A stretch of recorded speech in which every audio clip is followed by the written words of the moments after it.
Shalom.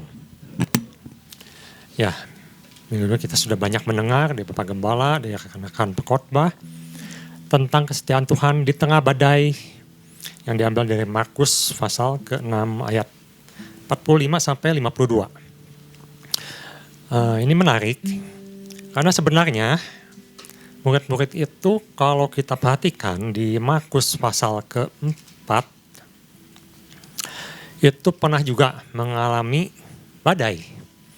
Di Markus ke-4 pasal 35 dan selanjutnya sampai 41. Ibu Bapak tentunya sudah masih ingat, masih hafal di mana saat itu badainya begitu kuat, begitu hebat. Dan mereka katakan di peristiwa itu hampir tenggelam. Nah, mungkin ada sedikit perbedaan dengan badai yang kita akan ulas di pagi hari ini. Di Markus ke-6. Di sini kelihatannya ada badai yang cukup besar. Tapi yang menarik, murid-murid mendayung. Semenjak kapan? Dari mulai petang atau mulai dari jam 6 sampai dicatat di sini mulai menuju ke jam jaga ketiga, menuju ke-4. Mungkin bisa ditampilkan gambarnya. Boleh katakan berjibaku, mendayung sepanjang malam. Jadi diceritakan bahwa mereka mulai berangkat sekitar menuju malam itu sekitar jam 6. Jadi kalau orang Yahudi itu bilang malam itu mulainya jam 6 sore. Dan mereka mulai menuju ke seberang dan dicatat juga menarik di sini karena kalau Yohanes mencatatnya Yohanes 6 ayat 16 mencatat bahwa mereka disuruh menyeberang ke daerah Kapernaum. Nanti kita akan lihat. Kapernaum dan juga dekat masih daerah Betsaida. Markus mencatatnya Betsaida. Menarik karena selama, kalau kita hitung Bapak Gembala sudah dijelaskan, kalau dibagi 12 jam itu menjadi jam jaga karena itu malam hari, menuju malam hari. Biasanya pasukan Roma itu membagi jadi 4 jam jaga setiap 3 jam, jam 6 sampai jam 9 malam, jam 9 malam sampai jam 12 malam, jam 12 malam sampai jam 3 subuh, jam 3 subuh sampai jam 6 pagi. Dan ini disebut pagi hari atau hari yang baru, jam 6 pagi mulainya. Jadi maksudnya bukan hari yang baru. Jam 6 sore menuju ke pagi, jam 6 pagi, dibagi 4 waktu. Nah kita perhatikan menarik, selama jam 3 sampai kurang lebih jam 6 sampai jam 3 pagi, itu kurang lebih 9 jam, Alkitab mencatat murid-murid sibuk. Sibuk apa? Mendayung ke daerah yang dituju, dan mereka kelihatannya asik, tanda kutip, sibuk. Mendayung. Karena disebutkan di Markus pasal ke-6, di situ ada angin sakal yang melawan arah kemana mereka sedang menuju. Dan yang menariknya, perikop ini ditutup bahwa semua kegiatan, semua susah payah, semua apa yang dilakukan itu baru selesai atau baru tenang setelah Yesus naik ke kapal. Ibu-bapak boleh silakan baca lagi. Atau perlu saya bacakan di sini. Ayat ke-51. Lalu ia naik ke perahu mendapatkan mereka dan angin pun rendalah. Jadi sebelum itu angin masih cukup kencang. Mereka masih susah payah dan kitab lain mencatat bahwa Petrus sempat berjalan di atas air. Nah, tapi di sini yang ingin kita tekankan adalah sesuai dengan pesan yang kita dapatkan bahwa kadang dalam kehidupan itu kita harus menghadapi badai. Tuhan izinkan. Kita harus melewati badai itu. Nah kalau kita baca zaman sekarang ini suatu anugerah. Karena kita sudah tahu dari awal sampai akhir. Tapi sewaktu mereka mengalami, pemahaman mereka belum sampai bahwa Yesus itu adalah Allah yang pas Stefanus sudah jelaskan. Ego eimi, itu belum sampai pemahamannya. Makanya Tuhan katakan ini hatinya masih keras. Tetapi kita zaman sekarang sebenarnya kita sudah memahami bahwa ketika Yesus masuk ke dalam kapal atau ketika Yesus masuk ke dalam masalah yang sedang kita hadapi, di mana kita masih berjibaku di situ, masalah apapun bisa masalah. pekerjaan, masalah kesehatan, masalah keluarga, masalah apapun yang sedang kita hadapi. Di mana sepertinya kita lama sekali terus-menerus berjuang di situ. Dan Tuhan izinkan kita ada di sana. Sebenarnya, saya sempat berpikir, mengapa kita tidak meminta Tuhan segera masuk ke kapal kita? Misal, saat murid-murid di tengah-tengah jam kedua misalnya, mereka kelihatannya lupa. Yesus memang tidak ada di kapal, tapi kalau saat ini kita ada di situ, dan kita minta Tuhan, mengapa engkau tidak bersama kami? Masuk ke kapal, kapan? Sekarang. Mungkin. Maka badai itu akan lebih cepat berlalunya. Ya, ini suatu pengharapan bahwa memang kita sekarang juga sedang menghadapi banyak badai, terutama di saat-saat ini, di mana secara ekonomi cukup kacau, dan kita tidak tahu apa yang akan terjadi di depan karena begitu bergejolak secara politik, bangsa-bangsa berperang, belum selesai. Dan kita ada di tengah badai. Tapi Tuhan ingatkan, Tuhan ada beserta kita, dan ketika Tuhan naik di perahu kita, maka sebenarnya badai itu bisa kita lalui. Dan dicatat di kitab Yohanes dengan cerita yang sama atau kitab sinopsisnya, dikatakan bahwa ketika Yesus masuk ke dalam perahu, maka badai selesai dan sampailah mereka ke tempat tujuan. Kadang badai itu Tuhan pakai dalam kehidupan untuk menunjukkan sesuatu yang sebenarnya mungkin berbeda dengan apa yang kita inginkan atau harapkan. Saya ada peta. Beberapa penafsir dan beberapa peneliti mengatakan bahwa sebenarnya ketika mereka menuju ke seberang, tujuannya adalah daerah sini, Betsaida, atau Yohanes mencatatnya Kapernaum. Jadi ini daerah utara agak ke timur, atau bahasa Inggrisnya northeast, utara agak ke timur. Tetapi Alkitab mencatat ketika mereka sampai di seberang, mereka ada di mana? Ada di Genesaret, atau utara agak ke barat. Nah, itu dicatat di pasal ke-53. Tibalah mereka di Genesaret. Ini menarik. Mengapa Tuhan izinkan 9 jam lebih kerja keras, 9 jam lebih bergumul dengan badai, atau dalam kehidupan kita bertahun-tahun kita bergumul, Tuhan izinkan kita menghadapinya sendirian seolah-olah, tetapi kemudian titik akhirnya bergeser.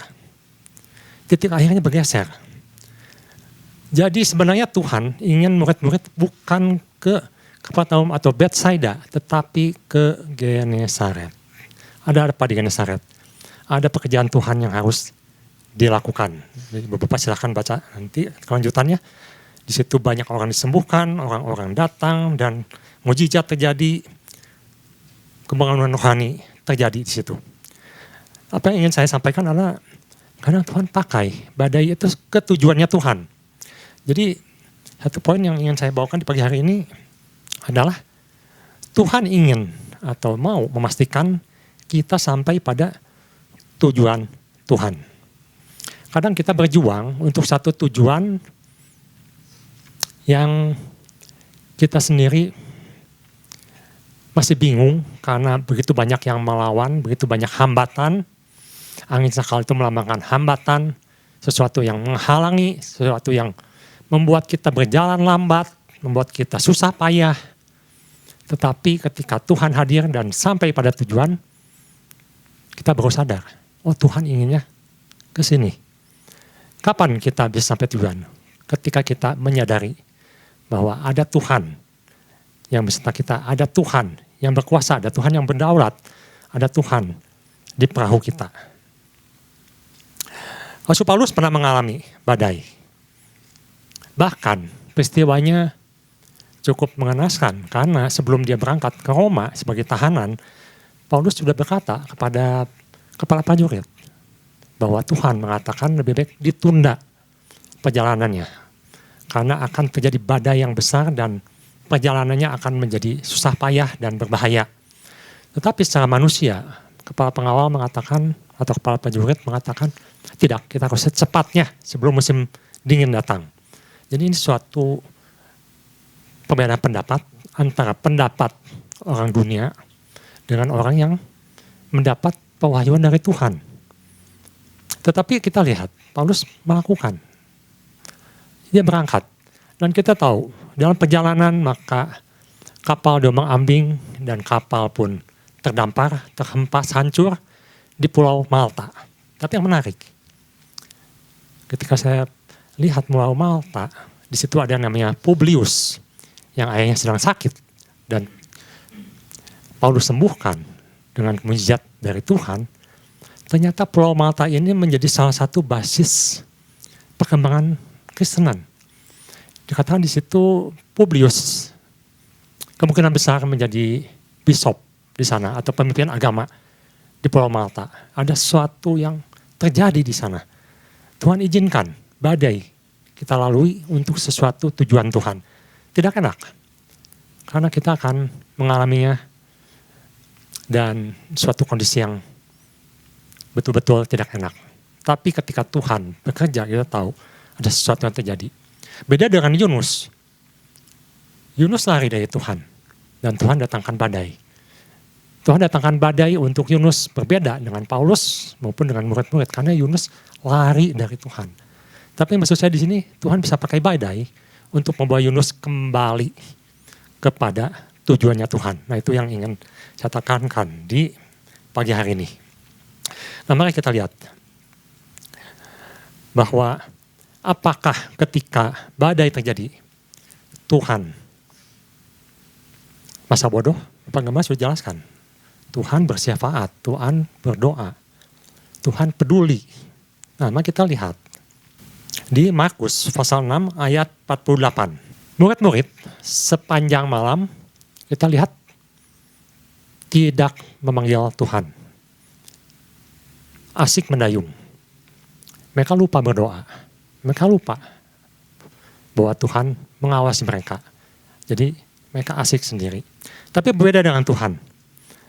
Di sini dikatakan ketika ia melihat betapa payahnya mereka mendayung. Tentunya sebagian berkata, loh kan Tuhan nggak ada di situ. Ya ini kemahatauan Tuhan. Tuhan sedang bersyafaat. Tuhan sedang berdoa di bukit. Tuhan berdoa untuk umatnya, anak-anaknya. Tapi Tuhan melihat. Nah kemarin Ibu Siani sudah jelaskan ada kata horau. Yaitu melihat, bukan hanya sekedar melihat, tapi melihat dan memahami kondisi murid-murid.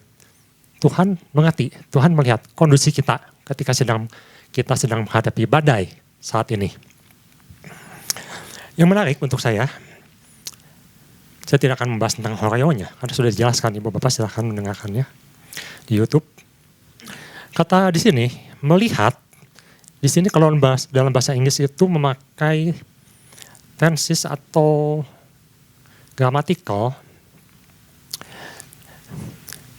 di mana dipakai kata having seen, atau dalam bahasa aslinya memakai kata participle. Jadi dalam keadaan melihat. Artinya apa? Artinya Yesus selalu melihat.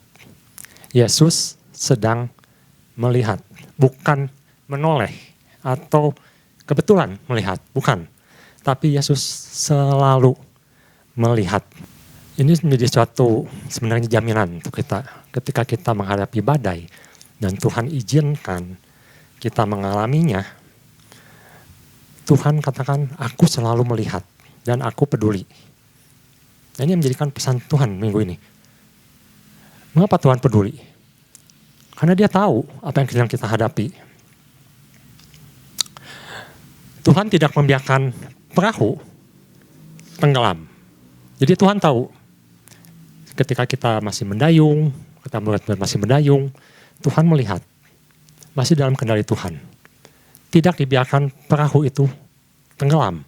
Tuhan tidak membiarkan badai itu membuat kita tercebur. Tuhan tidak membiarkan kita mendayung dan mati di tengah laut. Itu yang dimaksud dengan Tuhan melihat dan Tuhan peduli. Jadi ini suatu yang luar biasa ketika kita bisa mendapatkan kepastian lewat pesan Tuhan di minggu ini, bahwa kita akan baik-baik saja meskipun badai sedang terjadi. Karena Tuhan sedang melihat. Nah, berbeda dengan murid-murid. Jangan sampai kita seperti murid-murid yang tidak tahu Tuhan sedang melihat. Akhirnya kita berjibaku sepanjang malam, sepanjang hari. Untuk suatu tujuan yang kita sendiri akhirnya mungkin bisa salah. Karena Tuhan inginnya ke tempat yang lain. Tapi di sini penekanannya adalah tidak usah takut. Ada janji Tuhan. Tuhan menyertai. Bahkan yang menarik ketika mengenai kedatangan Tuhan, Tuhan menyampaikan satu ayat di mana ternyata demi orang-orang percaya Tuhan bisa mempercepat waktu. Mari kita lihat di Matius pasal 24 ayat 22. Maksud saya ketika kita baca satu perikop selengkap saat ini, apakah kita bisa berdoa ke Tuhan supaya badai ini lebih cepat berlalunya? Dan kita punya harapan, apakah badai ini bisa dipercepat? Bisa. Mari kita lihat. Dan sekiranya waktunya tidak dipersingkat, maka dari segala yang hidup tidak ada yang selamat. Nah ini, akan tetapi oleh karena orang-orang pilihan, waktu itu akan dipersingkat. Jadi bisa dipersingkat nggak? Ada kemungkinan Tuhan berkenan akan doa kita bisa dipersingkat waktunya. Nah ini menjadi satu harapan dan doa kita supaya badai cepat berlalu. Menarik sekali karena Tuhan katakan bahwa Ia adalah pengendali segala sesuatunya. Di sini kita harus belajar bahwa dalam badai tidak akan ada yang bisa menyentuh kita, menjatuhkan kita tanpa seizin Tuhan. Oleh karena itu ketika Tuhan katakan, ini aku atau ego eimi yang Bapak Stefanus jelaskan kemarin. Itu artinya badai, penghambat, penghalang tidak bisa menghalangi kita untuk sampai ke tujuan Tuhan tanpa seizin Tuhan. Karena Tuhan akan memelihara, Tuhan akan mengendalikan, dan Tuhan sayang pada kita. Masalahnya kita harus berdoa, meminta pada Tuhan, bersyafaat supaya Tuhan cepat hadir dalam perahu kita. Jadi sebenarnya untuk setiap apa yang terjadi dalam kehidupan, itu baik badai, kesulitan, yang kita lihat sebenarnya Tuhan itu sudah membereskannya. Sebenarnya kita tidak perlu khawatir. Kenapa? Karena sebenarnya selama ada Tuhan, ketika peristiwa badai yang di Markus pasal 4, ada Tuhan di situ, maka badai ditengking, badai selesai. Hanya waktu itu masalahnya murid-murid sibuk sendiri juga. Dan dia tidak minta tolong Tuhan. Tetapi yang di badai kali ini, mereka sibuk juga sendiri. Dan mereka punya pikiran bahwa Tuhan jauh. Tuhan jauh dari kehidupan mereka. Tuhan jauh dari perahu mereka. Nah, saya mengajak supaya saya, ibu saudara, kita ajak Tuhan. Supaya kita bisa lebih mendekat lebih pada Tuhan. Supaya Tuhan melindungi kita, menyertai kita. Karena ada satu tugas yang besar yang Tuhan ingin kita lakukan. Dan melalui badai ini kita harus banyak belajar. Kalau Bapak Gembala kemarin katakan di Komsel untuk menabung iman. Memperbesar iman kita. Kadang-kadang iman itu tidak muncul kalau tidak ada badai. Ini harus kita akui. Kalau tidak ada badai, iman kita akan menjadi santai. Kita merasa oke-oke saja. Kenapa saya harus bergumul? Kenapa saya harus berjuang? Saya merasa baik-baik saja. Tapi Tuhan katakan tidak. Ini tidak baik-baik saja. Iman kita harus ditambah-tambahkan. Didewasakan. Caranya bagaimana? Tuhan berikan badai. Tuhan izinkan kita melewati badai. Supaya iman kita semakin kuat. Nah itu sebenarnya yang bisa saya sampaikan di pagi hari ini. Jadi kita harus terus mendayung dalam konteks bahwa badai ini suatu saat akan berlalu. Cepat atau lambat kita bisa meminta pada Tuhan lewat doa syafaat yang kita sampaikan pada Tuhan. Mudah-mudahan dalam rencana Tuhan, dalam kedaulatan Tuhan, dalam tujuan yang Tuhan tentukan bisa dipersingkat. Itu hanya harapan kita. Tapi itu kedaulatan Tuhan. Karena kita tahu berjam-jam mereka mendayung, tetapi sampainya di Genesaret, bukan di Kapernaum. Dan itu artinya Tuhan punya rencana lain, di mana kita harus mengikuti kemana arahan yang Tuhan tetapkan. Yang kedua, kita harus undang Tuhan dalam perahu kita. Mengapa? Tanpa Tuhan di perahu kita, maka badai itu masih berlangsung, masih berlaku. Tapi ketika Tuhan hadir, ketika Tuhan ada dalam perahu, maka badai menjadi tenang. Bahkan Petrus sempat berjalan di atas air saat itu. Sesuatu yang mustahil, sesuatu yang besar bisa dilakukan. Yang ketiga, kita harus ingat, mata Tuhan selalu mengawasi kita, gak usah takut. Badai sedang kita alami, badai mungkin akan semakin besar. Badai akan membuat kita bingung, badai akan membuat kita takut, badai akan membuat kita sibuk. Jangan lupa, masih ada Tuhan. Tuhan masih peduli pada kita. Tuhan tidak akan membiarkan kita tercebur. Tuhan tidak akan membiarkan kita tenggelam. Dan Tuhan tidak akan membiarkan kita mati di tengah jalan. Yang keempat, kita harus memperkuat iman kita. Karena lewat badai, Rasul Paulus memenangkan satu pulau, yaitu Pulau Malta, ketika dia menuju Roma. Lewat badai, Yunus dikembalikan kepada tugas yang semula. Dan lewat badai, murid-murid dibawa ke satu tempat yang baru, yang Tuhan inginkan. Dan biarlah pada hari ini, bukan apa yang kita targetkan lagi, tapi kita mengikuti apa yang Tuhan inginkan, yaitu memastikan bahwa kita sampai kepada tujuan Tuhan, di mana yang Tuhan inginkan kita mendarat di sana dengan selamat. Dan biarlah pagi hari ini kita terus tambah kekuatan kita dalam Tuhan. Tuhan Yesus memberkati.